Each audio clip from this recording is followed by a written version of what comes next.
Dieu, à travers l'histoire, il a confié un certain nombre d'institutions dans les mains des hommes et qu'on peut observer qu'à chaque occasion, l'homme faillit. À chaque occasion, l'homme est incapable de maintenir l'institution que Dieu a passée dans ses mains. Donc, David disait, voilà, par exemple, en Israël, il y voyait 3 dispensations ou moyens de gouvernement qui étaient donnés, donc les prophètes, les prêtres et les rois. Les prophètes, Moïse frappe le rocher. Nadab et Abihu, les prêtres, apportent le feu étranger dans le tabernacle. Salomon construit des temples aux dieux étrangers puis s'y prosterne. Chaque fois, une catastrophe par rapport à la volonté de Dieu. Et puis, la même chose était visible dans l'Église avec une dérive assez tôt dans l'histoire de l'Église. Et puis, j'imagine que la même chose, dès qu'on essaie de recréer une institution, la même chose est visible. Alors Darby a essayé justement de ne pas recréer une institution. À quel point est-ce qu'il a réussi à éviter de recréer une institution, c'est une discussion peut-être pour un autre moment.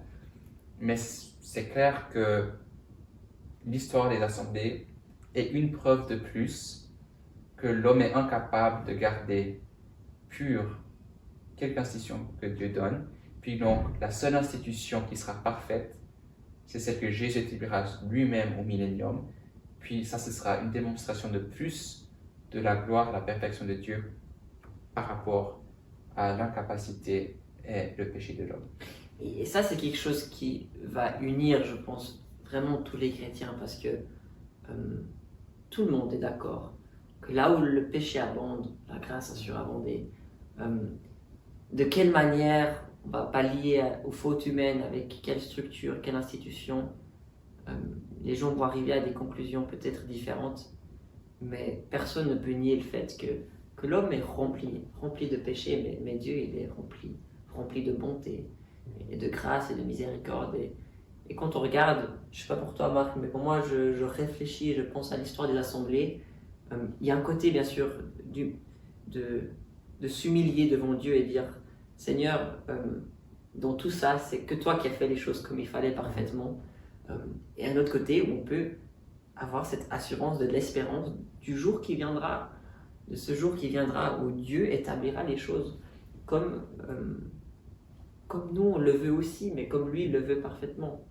Un jour de réconciliation où tout le monde sera obligé de se mettre à la même table, à la table du Seigneur, de Jésus-Christ, ce festin éternel auquel on goûte déjà, même si partiellement, même si incomplètement, quand on prend la scène les dimanches matins. Oui, et lui seul est capable de nous unir d'une manière parfaite. Et en tout cas, je trouve tellement beau ces moments de culte lorsqu'on s'oublie aussi soi et qu'on peut être c'est comme si ce n'est qu'en se rassemblant autour de Christ qu'on peut être vraiment proche.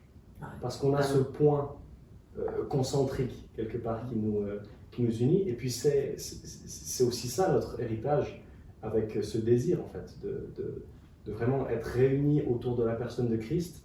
Il y a aussi cet amour pour la parole, n'est-ce pas? Ce désir qu'on a de pouvoir étudier la parole, de pouvoir se l'approprier et de se souvenir toujours de ce que le Seigneur est pour nous. Il y a un cantique qui me revient juste maintenant à l'esprit, qui se retrouve dans le recueil des reflets que vous connaissez.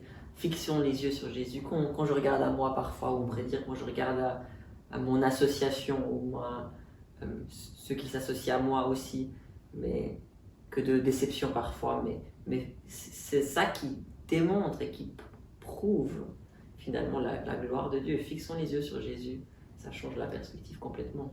Et ça, je pense, c'est une des forces des assemblées, c'est de pouvoir dire, en fait, il n'y a rien à moi, mais en toi je vis. Oui, si on peut établir en 3 phrases l'idéal désiré dans les assemblées, c'est réunir autour du Christ avec tous les croyants, mais séparés de tout le mal. Alors, la séparation du mal, c'est là que ça crée des difficultés, déjà parce qu'on est tous encore pécheurs. Mais Humanité. ça c'est on peut dire les trois idéaux. Et le premier, c'est être réunis autour du Christ.